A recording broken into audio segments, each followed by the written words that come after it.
engagement that's meaningful. You all have been willing to come with us behind the wall to engage the candidates. And I went to, actually, that was during the DA's race. Yes. But most recently, I went to Norfolk. Awesome. MCI. Awesome. And and I met with the men there who are organizing civic engagement. Yes. And so I was really grateful to be in community with them. And they asked me, there was some other organizing that we need to do.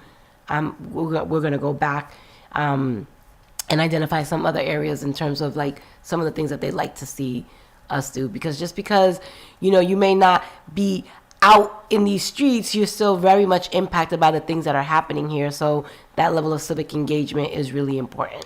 It's so important. And there's been a lot of conversations that we've been a part of, unfortunately, with regard to just addressing, humanizing, and really facilitating custody and care, right, for our brothers and sisters who are behind the walls, both in jail, house of correction, as well as in carceral settings across the whole DOC. Yeah. And so one of those conversations that we had today, the question was posed, interesting enough, by Alan Tanner, our administrative assistant, who formerly worked with Prophetic Resistance, Action for Equity, done a lot of field organizing, and raised the question, are city councilors, elected officials, do they have the ability to go into carceral settings, whether it's the jail or as you did at the MCI Norfolk? If you're allowed to do that, as I know elected officials, I thought like state representatives and senators, we could just roll up anywhere. I don't know. Well, let me find out. I don't know if we could. Okay. So don't be trying to get me in trouble. Listen, we want to know. I want to know too. Now that you're asking me, but I think there's a protocol. Okay. For we just don't have. We can't just roll up to any space, right? So there is definitely a protocol and a procedure in place, even for elected officials, right? So when I went to MCI Norfolk, I had to fill out some forms. Mm-hmm. I just couldn't go there unannounced, right? So I think it's very similar to even here at South Bay or any other, or Nashua. So I don't think that just because we're an elected official, we can just roll up anywhere, right? Because there'll be, I don't want to end up in the news, but by showing up somewhere that I was not. No, we don't want well, so I just want you to know there is a protocol and a procedure in place even for us to go inside. So I know that for a fact. Okay. And I also know, and I'm sure that you know this too, but one of the biggest advocates that have been here in Suffolk County in particular is Senator Miranda. And she's been a loud voice, in all of the things that have been happening at South Bay right now. Okay. And then also Erica on the state level. She's been doing some work in that space. Mm-hmm. And these are electeds that represent the state. Mm-hmm. Because we are local, we're municipal. Right. So technically, Suffolk County Sheriff's Department doesn't really fall under, per se, our jurisdiction. Sure. But because they have two House of Corrections in Boston, Nashua Street and South Bay, there are opportunities for more meaningful relationship and interaction with those two very specific spaces. And you saw that work through our advocacy with the ballot box initiative. Mm-hmm. Absolutely. And as we're continuing for soliciting or leaning on your support and your advocacy, even as, unfortunately, I don't know if it's current, but I believe it is, my last understanding is that the Boston Elections Department was actually in receivership by the state. Well, it all depends on who you ask, because it's all about a narrative. You know how it is. Everybody's going to spin it however it makes the most sense for their narrative. And, we're being observed. Let's just say like that, right? And there's a lot of work that needs to be done as it relates to our elections, right? And there was a few little mishaps. Not a few, but it could have been a voting rights, violation where people were showing up, they didn't have the ballots, or they were the provisional ballots, or they just didn't have enough. And those are cause for concern, right? I'm not going to hide the truth. The truth of the matter is that the city of Boston needs to do a better job at making sure that when we think about elections, that we are pouring more financial resources to making sure that that election department is able to reach as many voters as possible. Like, I appreciate the little signs that they put up at the little corner on Grove Hall and all these other spaces. But that's great. And we need more civic engagement and more civic education so that people are making informed decisions, right? Mm-hmm. And I think that, yes, campaigns have to do their part, but I think the city could do more on making sure that everybody is well informed about when is the last day to register to vote, what's their polling site, and after the election, how do they stay engaged? And I think that that's the part that we miss out on. And I appreciate that. And I have to honestly say that, I've been in conversation with the commissioner, the current commissioner of the elections department, a woman of color, right? And the former commissioner was a man of color, right?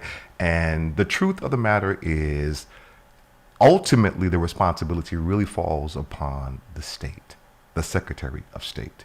It's ultimately the Secretary of State's responsibility to make sure that the resources are in place to support the Boston Elections Department. That should be the model. This is the capital of the state. So if Boston can't do it, right?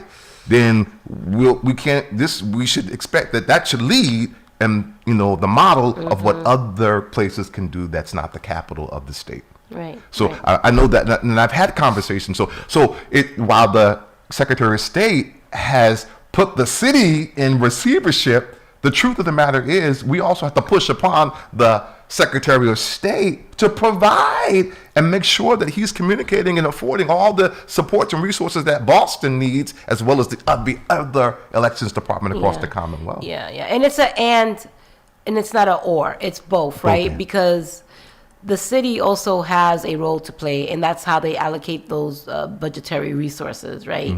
So that's that piece. And then the other piece, you're absolutely right.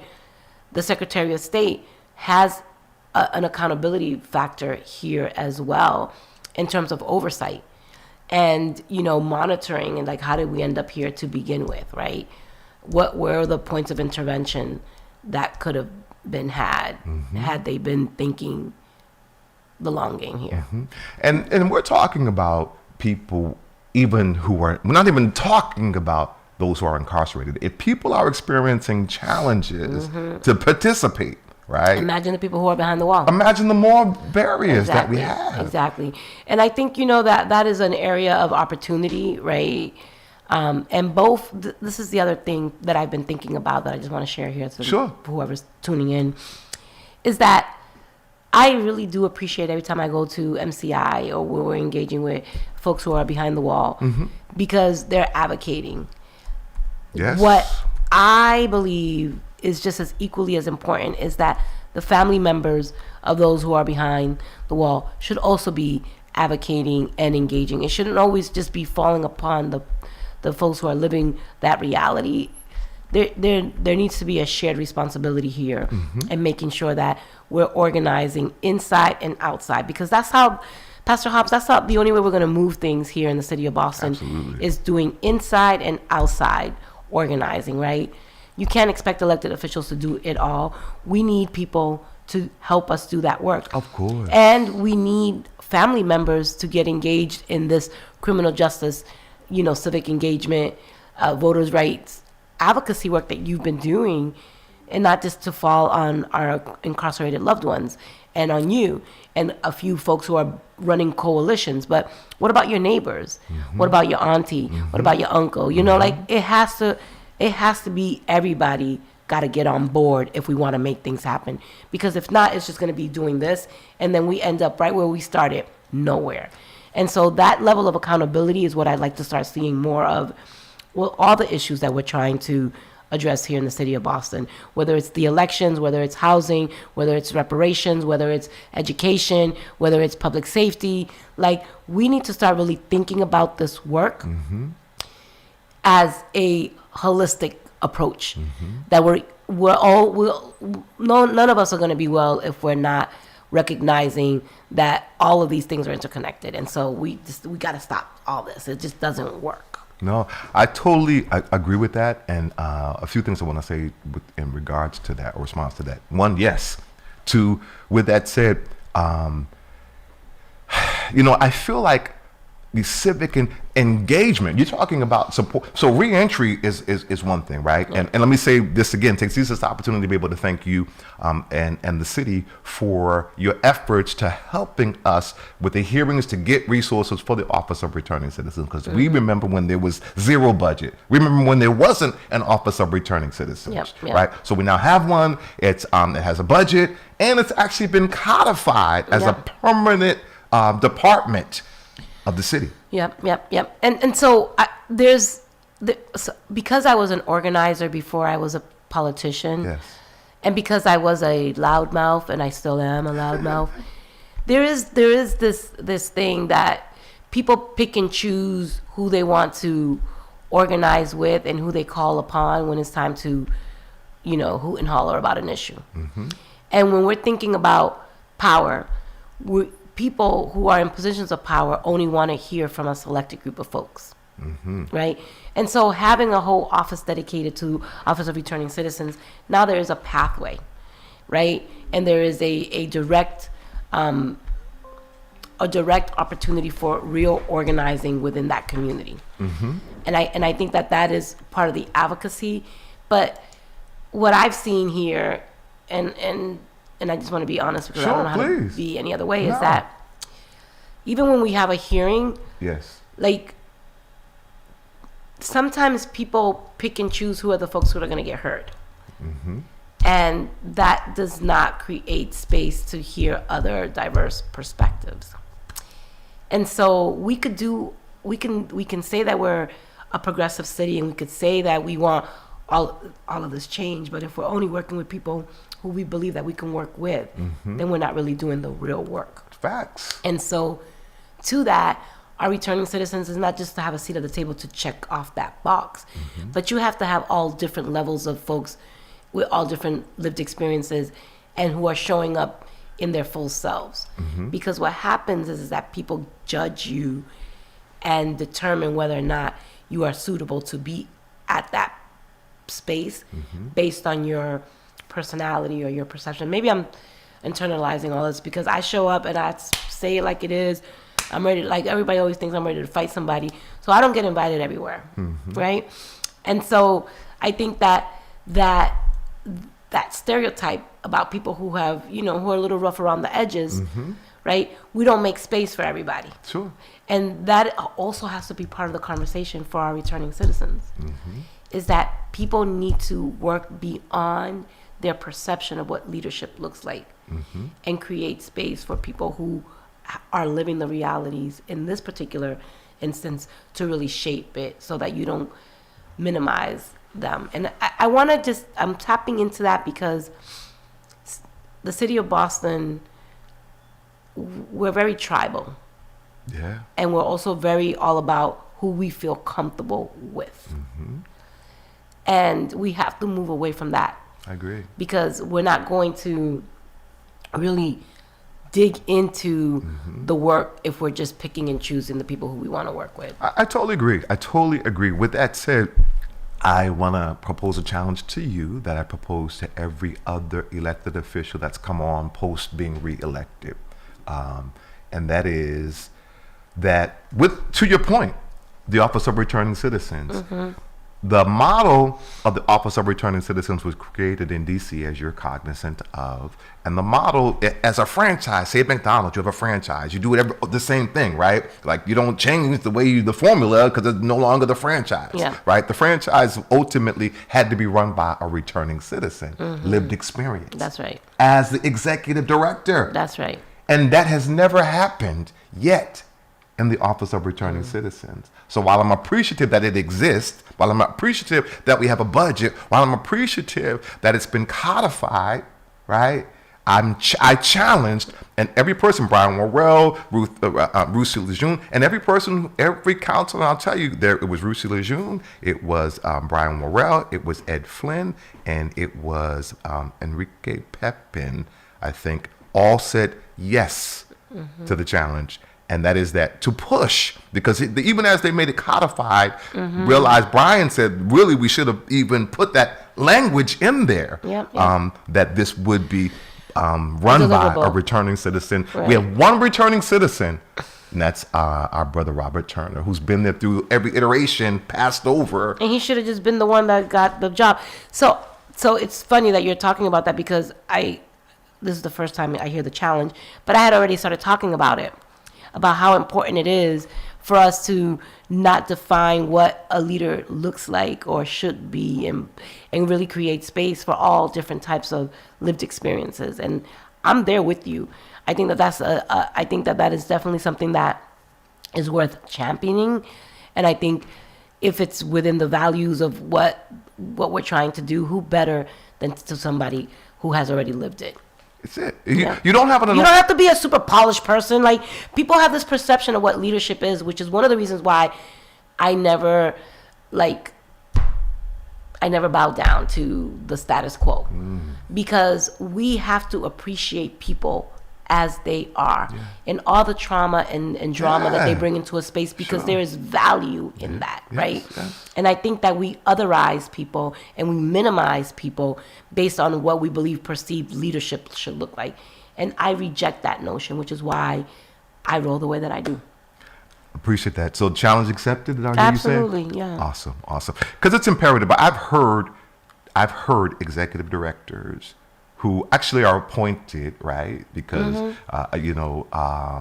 everyone else and say they would never hire a returning citizen. Right. How do you run the office of returning citizens with that mindset that you would never hire a returning citizen? Well, you know what, Pastor Hobbs, I can't confirm or deny that. I never heard. Well, I'm telling you. Well, I just want everybody to know for the record. If that has happened, that is unacceptable. Absolutely. I'm telling you, I wouldn't make that up. No, I know. I'm just saying, like, you're not saying, but that's like crazy. That's why I'm like, for real. That's a lot. I'm telling you, that's a lot to digest. I'm not saying who, but yes, okay. I've heard that. That's good to know. And so that's why it has to start from the top. Yeah. Lived experience makes a difference. Yeah, absolutely. So with that said, let's shift to a little difficult conversation. Two conversations. One is what's happening at South Bay. You touched on it. There were some lives. There's been lives lost. There's been sexual trauma, and we're talking about like holding folks accountable. Like, period. Like, listen, I think Full stop. And a moment of silence. Facts. Shakobi Kenny, whom I don't know that I had the opportunity to meet personally. I'm sure I did, but maybe just not the name, because we're there constantly. Yep. And I know people who directly witnessed what happened to this man. And they should not continue to be showing up at the job, threatening people who are pointing them out and saying, I saw you. There are correctional officers who said that was wrong. Right? Yes, mental health challenges, but that's no license for you to beat somebody, to take someone's life in custody and care. Yeah. So the investigation, like, we gotta not let that just has raised it. And I'm just gonna say this and go off of this, because I know it's convoluted and I know it's touchy because of the relationships, but we just got to do what's right. I'm just going to say that. Yeah, I think this is one of the reasons why I've been watching and listening and observing. You know, a lot of the work that Senator Miranda has been doing has been on the state level to, like, really sound the alarm around this. And I think that, and my hope is that more community folks, not just elected officials, but like, the same way we took to the streets when George Floyd. That's right. You know, like, That's right. I want to see some of that energy. Yes. Right? Like, I want to see, like, how we're going to do things differently. What's accountability look like? What's going to be, how we're going to measure success. Yes. You know, like, what does that look like?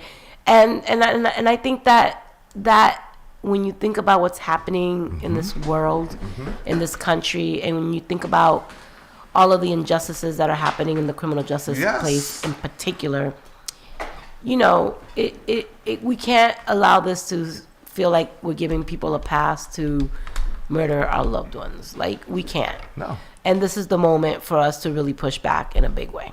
And to reimagine, right, like, what we really need to do, right? There are folks who are calling actually to shut down the Suffolk County House of Correction.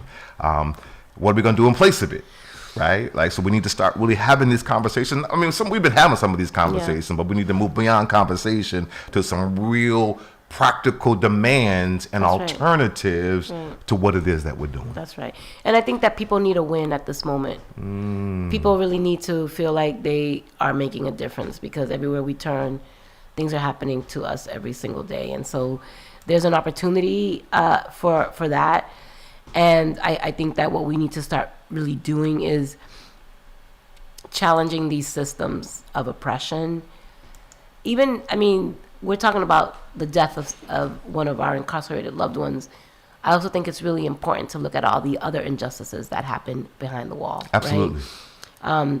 The pay is ridiculous. That is like, basically, that is just a plantation. It is. You know what? I'm going to call it what it is. It is a plantation. It's a modern day slavery, okay? Like, I say what I said, and I don't care what everybody got to say about it. It is what it is. It is what it is. Modern day slavery, right? And the other piece of that is also, you know, even the isolation, you know, and how difficult it is for you to maintain a connection with your family when they uproot you and take you away further, right? Like, the whole incarceration system is just a hot mess, and I think that it is designed to do exactly what it's doing. Violence, sexual assault. It's crazy. You know, when you talk about the disparity of what is offered to women for men, we're hearing don't get to go outside, get fresh air. Like, it's horrible. The sexual advances, the assaults that have actually happened within that institution, and we won't even talk about or think about the LGBTQIA community in those settings, the abuse and what they're experiencing. That's right. No, I'm telling you, it is, once, it just feels like a violation of all their rights have been stripped. That's it, period, point blank. There's nothing even, like, this is where the organizing really, there needs to be more outrage. Yes. That's what I want to see. Well, we're with you, and we're in some conversations, and so we'll be in communication about how do we do that, right, in a way that people know that it's not okay. And we live in community, right? That's so right. You gotta, even as correctional officers, you can't go behind that wall and beat folks down and kill them and think it's okay to just show up in community and be all right. And it's all right. And nothing happened. The good thing about me is I always say this, like, relationships are important, yes. But the way I move in this world, my relationship is always with the people. Like, I'm in deep community. Like, so whether, if you're a superintendent or if you've done something wrong, if you're in a position of power, I don't owe you anything. I love you, but that's wrong, and I have to say what it is. And I think that sometimes we have a hard time speaking truth to power. Yes. And I think we need to start recognizing that in order for things to change, we have to change the way we've been doing this work. And the best way for us to really be about this business is everybody understanding that their voice matters.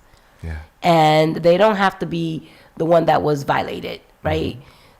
They're coming for everybody at this point, right? So if you can't speak up because you may not believe that it's no relative of yours, trust me that you will be, in one way or another, at some point impacted by all of the systemic, oppression that we're experiencing right now. It's real talk. So let me shift real quickly, because with that said, again, bold leadership, accountability, transparency, community, now more than ever. I mean, we got so many different competing things that are happening from a federal level with immigration, right? To in terms of programming and philanthropy, and just how we do everything that we're going to do is going to only happen via us being organized, mobilized, and the people. That's right. At the end of the day, who has the power? The people. But we got to realize the that people have the power, and we need to recognize that power. And because we have been so conditioned to feel like we are powerless, we operate from that. But what we have to start realizing is that we approve the budget, but that budget is your tax dollars, right? Like, all of these things are interconnected, but yet every single day we just say, here, we give away our power to people instead of recognizing that we can utilize that energy and that power to organize And and be intentional and take back our streets. I so appreciate what you're saying, because and I get it, but we've got to change it, because our involvement civically has been dismal. I mean, to say the least. I mean, the fact that 19%, I think, or was it 19%, I want to say, initially, actually, who were registered voters actually voted to show up. And that was initially when Mayor Wu was elected. Well, because what they're inspired by. Because nothing has changed for our people. Why would you go out and vote? Listen, I used to try to get people to vote when I worked at MTV. I traveled the whole entire country trying to get young people to understand their power. Yeah. And you know what they said to me time and time and time again? Yeah. They don't talk about the issues that we care about. They don't represent us. So why should I vote for them? And I would say, well, if they don't know that you even exist, because you're not voting. Mm-hmm. If you start voting, then they'll start paying attention. Mm-hmm. We have to shift that. Yes. And that's why Dorchester, Roxbury, Mattapan, East Boston, Hyde Park, all of the neighborhoods that are low income, right? Yes. That's why we have the worst performing schools. Correct. Why our streets are not fixed. Correct. Why we have low income housing. Like, all of those things are interconnected with our voting. Absolutely. Because people pay attention to the people who put them in office. And so what we need to start doing is shifting that perception. And I bet you, if more people in communities like ours go out and vote, they'll start paying attention to us, because they can't ignore us. They can ignore us now because we're not paying attention. That's right. So that's why they can get away with what they get away with. And I say they, even though I'm part of them. Yes.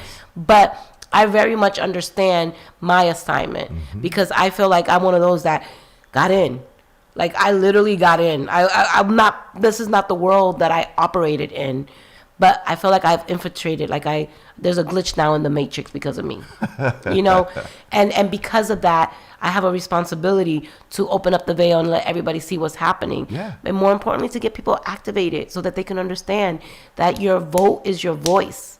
And you have to start utilizing it if you want to see anything change here. I totally agree, 200%. Shifting, or in that same regard, let's talk about, because now that we've got only one person who is a new counselor coming in, that's our brother, Reverend Culpepper, right? Everyone else is the same folks who were already in, and you know, because again, people weren't not as engaged as they should have been. That's my perspective, right? Many candidates run, but again, we've got to do better, right? If we're gonna really have democracy, as you said, that we just don't line up folks who are gonna say what we want to say, and we know what happened, right? As it relates to many people, this most recent thing about the president of the city council and the process. And Ed Flynn was right here on the Mammoth broadcast just this past Saturday and called out that, it shared very details of what transpired most recently, that we now have the president of the city council that we do. And in fact, is talking about potentially seeing if that was some violation from the open law of the open,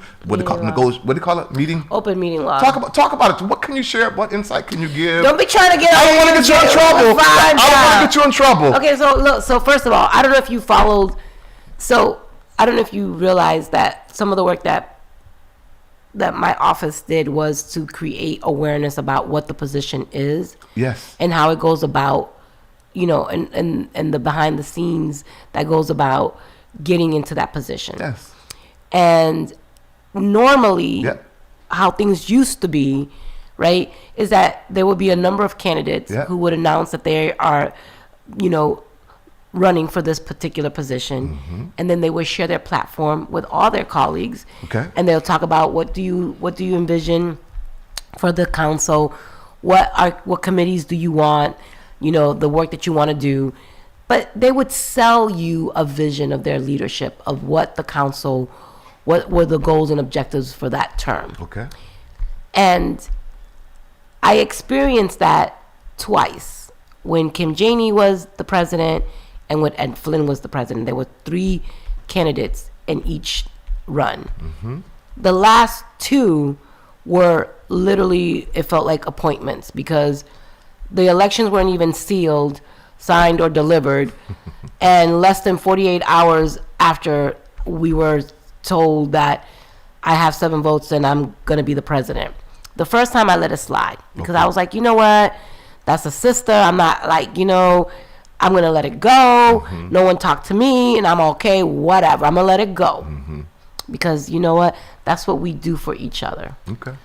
The second time when that same pattern occurred and another, colleague announced that they had the votes to secure it, I said the first time I let it go. The second time, it's time for us to shake things up.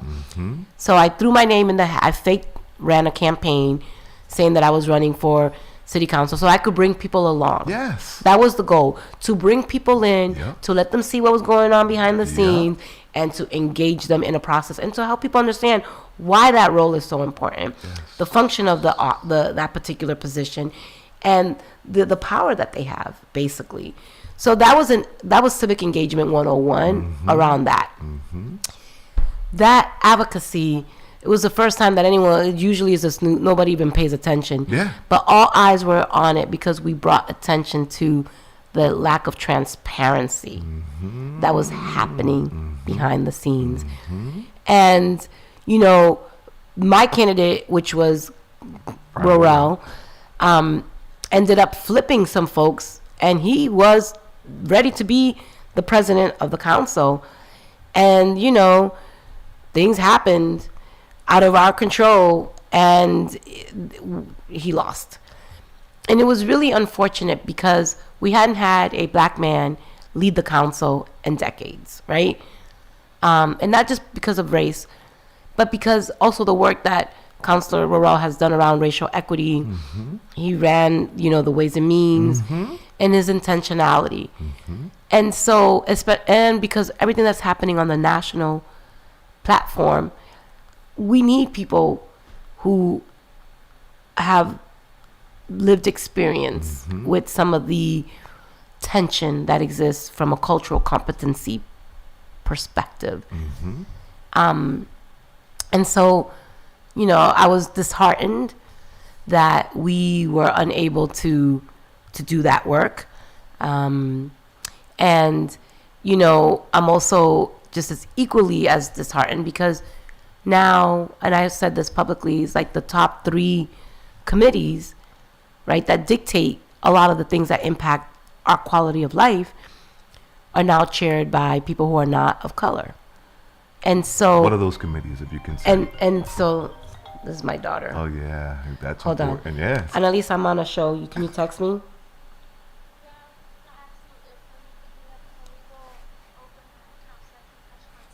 Yes. Find out what time the bank closes, and then I'll take you to the one that closes the latest, okay? Okay.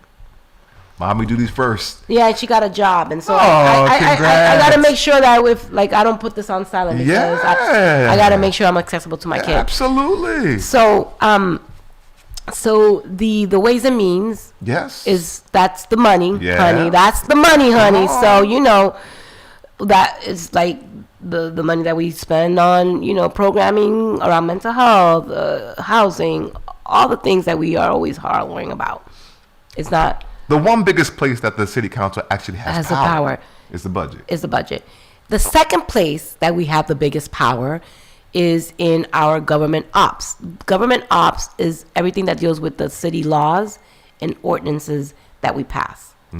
So that committee is not chaired by anyone of color, right? So not to say that, folks who are not of color, I'm not saying that. I just want to make sure. But there has to be a level of cultural competency in this moment to understand why having people of color in those positions matter. Yes. And then the other one is planning and development. That deals with gentrification, that deals with zoning, that deals with all of the practices that are in place in which we go about how we build here in the city of Boston. Now, we have a housing crisis. Yes. Right? That we, but those 3 are the 3 top. Yes. Then there's education. Oh, boy. And I'm the chair of education. Oh. But even though I'm the chair of education, I want people to understand there is not that much power there because on the Boston City Council, we do not pass the budget. The appointed school committee passes the budget. Separate budget. The school committee budget. The school budget is passed by the appointed school committee, not the city. We do the final ceremonial, but we have no real say in that budget.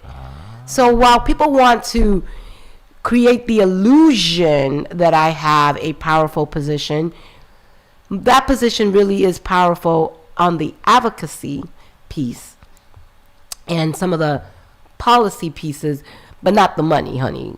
So don't, please. And let me ask you in that same pass vein. me on. I mean, I'm grateful that I got that committee because I am a fierce advocate and I done a lot of work in that space. But the real committees that have an impact on the day-to-day quality of life are the budget, the policies, and the planning and development. Those are the top 3 committees that impact the experience, particularly for Black and brown people and low-income people. And so that for me is, we need to really start thinking about how do we work together to make sure that from a cultural competency piece, our lived experience does not get lost when we're making those decisions. That's really important education for us to be able to understand and information to be able to have. So thank you for sharing that. I'm curious in the context of the advocacy capacity that you have for the school committee. Do you have the capacity to be able to influence it being fully elected? Because again, that was overwhelmingly what the people have said that they want in the city of Boston via a non-binding referendum. Yes. That has been ignored. The mayor has consistently said she wants to do a hybrid and not hearing. So do you have any influence? I don't think she wants one now. Oh, she's changed her position. Yeah, I don't think she wants anything right now, from what I understand. Because when I refiled it, there was already a statement saying that she was not in agreement with the hybrid.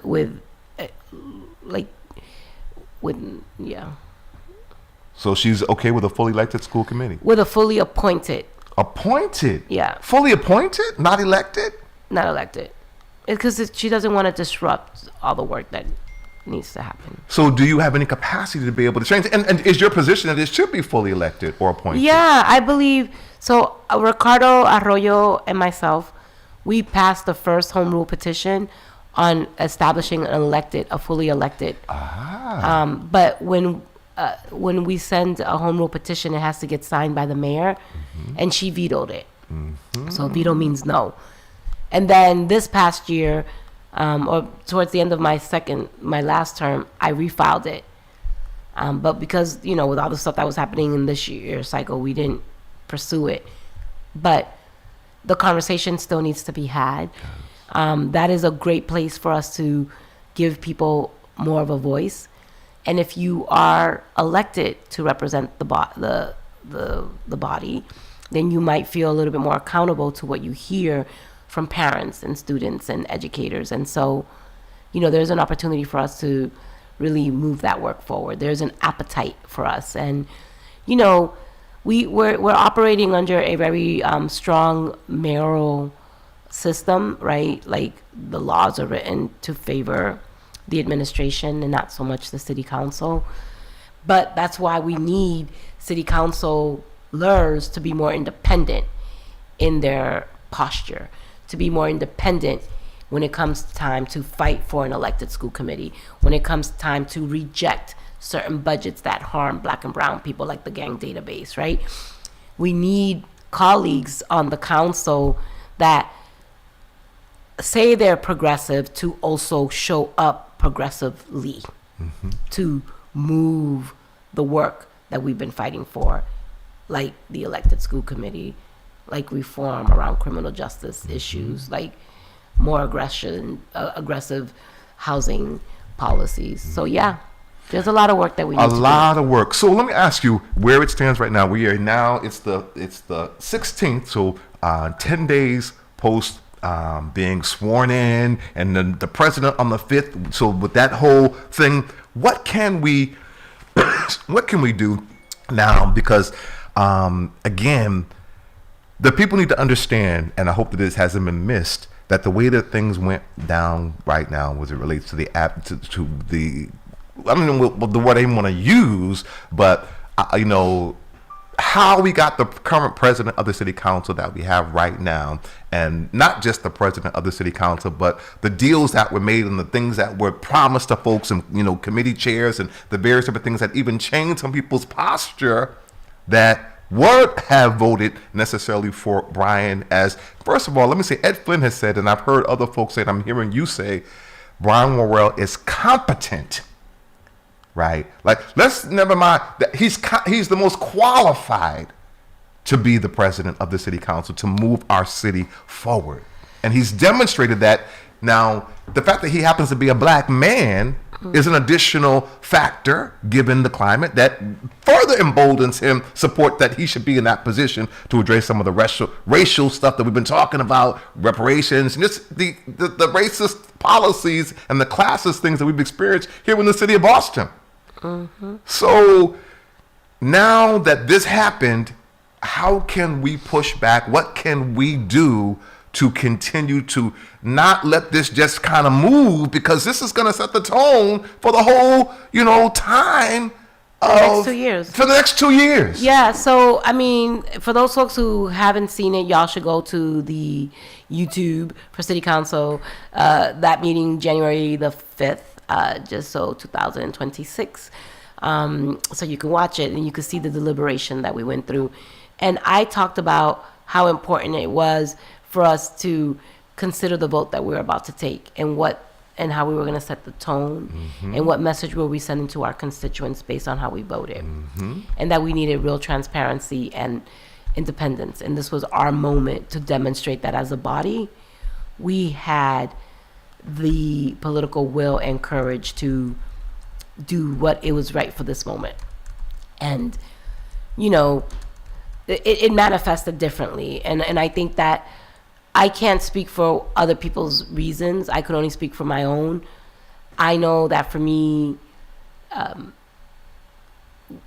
am looking at the bigger picture, and there is this narrative too that I'm glad that you're giving me the opportunity to speak on, is that some people are like, well, how can you be with the Ed Flynn and Erin Murphy coalition? You're supposed to be about black and brown all day, every day. And they out here sometimes, they're not voting alongside the things that impact our people. And that's true. I'm not going to negate that. But I will say that when it comes to the coalition that Brian built, it is more reflective of what the city is.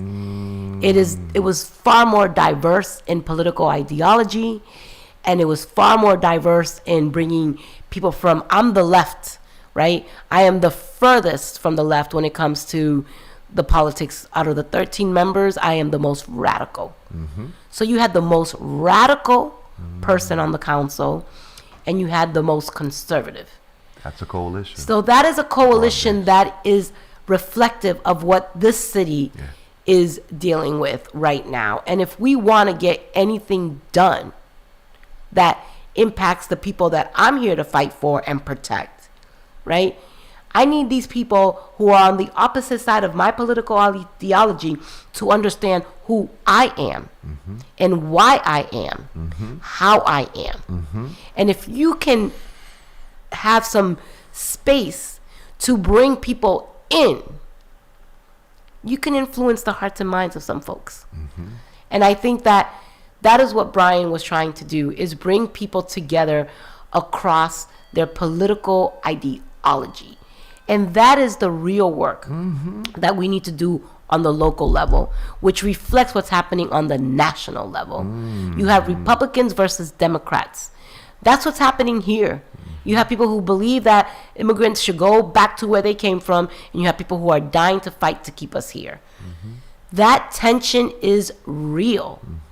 And the best way that we go about it is demonstrating political will and courage, and working with people, right, who normally would not agree with each other to move the work forward. And so I want to acknowledge that criticism about the diverse coalition that we had and how that may undermine the progressive movement, I'm the most progressive of them all when it comes to trying to move my people forward, right?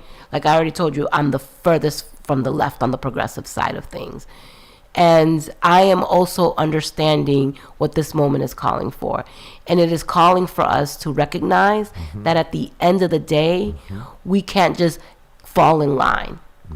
We need people who are going to push a little bit harder, go a little bit deeper, lean in a little bit more to some of the things that deal with race here in the city of Boston. Because look at White Stadium. Okay, when they tried to move the O'Brien, look, those are two very specific examples of how black communities were trying to be plowed over, right? And we had to fight against that, and it was a mayor of color that we were fighting against. And so that's our job. Our job is to be the checks and balances, and we don't get to pick and choose, right? The battles that we are fighting for about racial justice and racial equity, then we have to be about those things, and we can't be afraid of those things. And I think that that is what this moment is called. At least that's what this moment is calling for me as a leader in this moment, is to be unapologetic about the things that I take up and the fights that I pick and choose, because that is what this is calling us to do. So what would you say to our listening and to our viewing audience at this moment in space? This is with the last 4 minutes that we have left, actually 5 minutes. The mic is yours to be able to speak to your constituents as the at-large city councilor of the city of Boston. Yeah, there's so much at stake right now, and people win when you take a seat. And what we need to do is move our feet. We need to recognize that your tax dollars pays for our salaries, and that anything that is done has to be done with community. So I always say nothing about us without us is for us, period, full stop. And we have to be more actively engaged in conversations that make us feel uncomfortable. And so it's a call to action. We're going to be hosting a policy agenda setting event on February 24th. So people can go on to, follow me on Instagram or send me an email, Julia, FOR Boston, or send me an email at julia.mejia@boston.gov if you want to be engaged, because what we want to do is create co-governance and participatory democracy. We want people to recognize that we're not going to do things for them without them. And so we want to set the stage, and I want my colleagues to do the same. So we're going to build the blueprint for what it looks like to really build in partnership with community. And that's going to be my next 2 years. And I want to give the city back to the people as it should be. Awesome. And then that's my legacy. Awesome. Well, again, thank you for your leadership. Thank you for your commitment to continue to support our efforts in making sure that people are civically engaged who are incarcerated and coming back into community. So we look forward to continuing just to work and to build and do what we have to do that's called for in this moment in time for us to really maximize really radical changes that need to happen. And our sister Priscilla, hey, Minister Priscilla just joined us live. Hey. Oh, girl, I'm just letting you know you live on my you live. You out here. Make sure you know you all live. But that's one of my sisters in good trouble, and so Minister Flint, it's good to see you. And the show is about to go off the air now, so I'm have. I was on earlier. I heard you guys, but I had to take a phone call. But it's so good to see you. I appreciate you. I love you. And hey, Pastor Hobbs. Hello, Minister. How are you? I'm fine. I'm alive and well. All praises due to Allah. Praise God. That's right. That's right. So, keep engaged. Find something that you deeply care about. Don't let people make decisions for you without you. And let's take back our streets because they belong to the people, period. Absolutely. Thank you so much. Thank you. We got the power. That's right. Bye-bye. Bye. Thank you. Take care, Minister. And Bye. thank you to our listening and to our viewing audience. You're tuned into another segment of Healing Our Land. We are going to take a station break, and we'll be back on the other side of the top of the hour with our next guest, Sean Nelson, who is also running. He'll talk about what he's doing at this particular time post, him running for office most recently. So stay tuned. We'll be back in just a moment. God bless you. Thank you. Of course.